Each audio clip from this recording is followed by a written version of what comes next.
On this day, the 26th of January, 1950, the people of our country, through their accredited representatives, have redeemed a solemn pledge. A pledge made some 20 years ago in distant Lahore. A pledge which brings into being a new nation but with an ancient heritage. A republic that once again takes its rightful place among the freedom-loving countries of the world.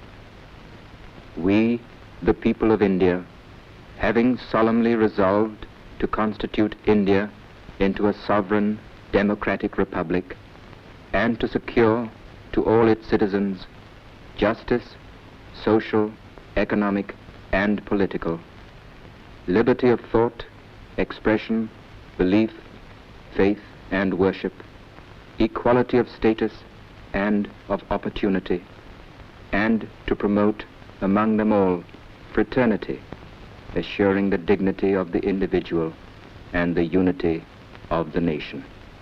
In our Constituent Assembly, do hereby adopt, enact, and give to ourselves this Constitution. But to the common man of India, that is you, and you, and you, and you. What exactly do these words signify? They mean that henceforth, each one of us will have the fundamental rights of equality before the law, equality of opportunity in matters of public appointment, abolition of untouchability, the rights to freedom of speech and expression, protection of life and personal liberty, prohibition of traffic in human beings and forced labor, freedom of religion, protection of minorities, and many other safeguards. These safeguards, which are the very bulwarks of democracy, have been guaranteed to us in the written Constitution. The drafting of our new Constitution has been no easy task.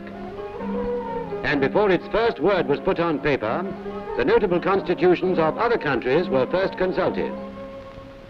These constitutions can be classified under two categories, the unitary and the federal.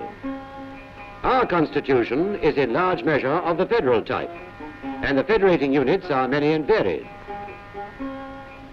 They consist of 1. States formerly known as provinces. 2. The newly created unions of states and the old states of Hyderabad, Mysore, and Kashmir. 3. The Chief Commissioner's provinces.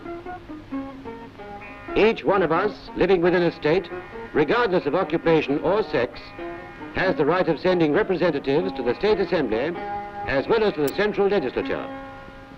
If then 75,000 of us of any state get together, and provided we are over 21, we have the right of collectively electing one representative to the State Assembly.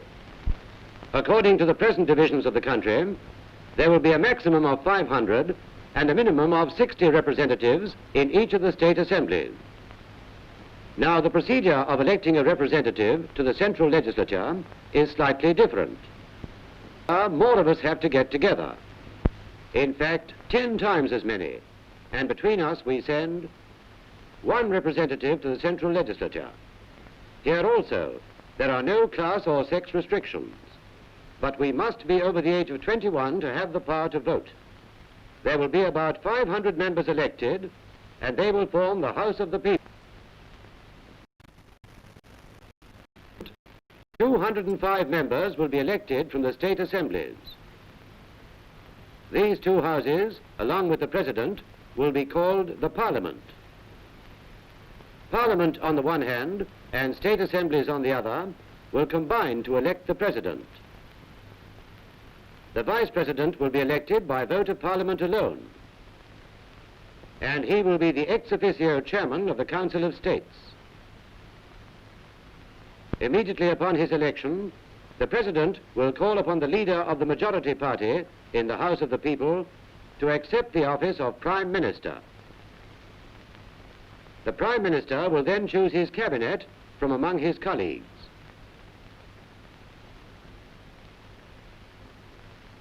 The President will select 12 persons who are acknowledged leaders in their respective spheres, such as in the arts,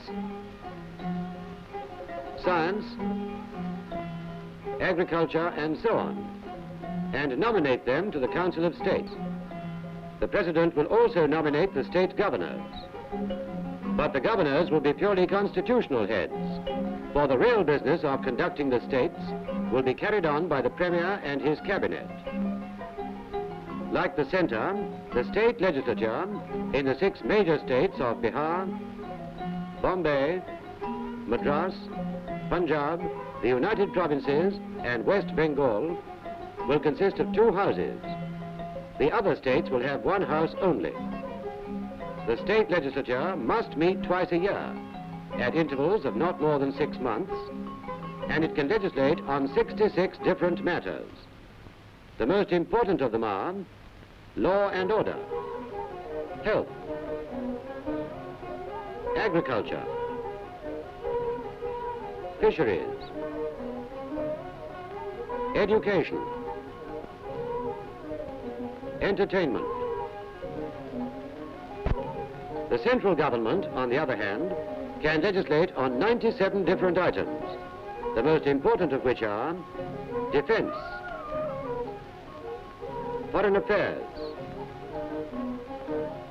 communications, posts and telegraphs, finance including currency,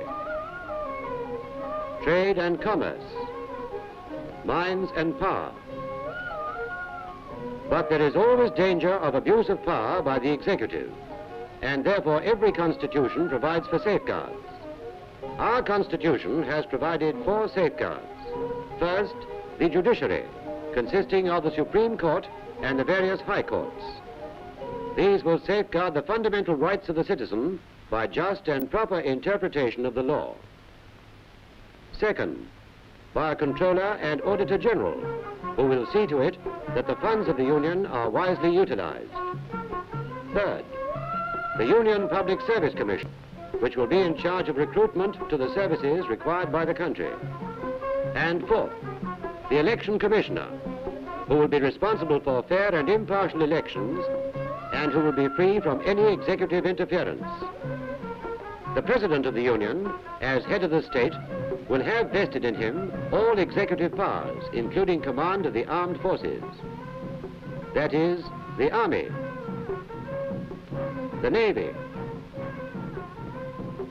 and the Air Force. Moreover, he can summon or prorogue Parliament.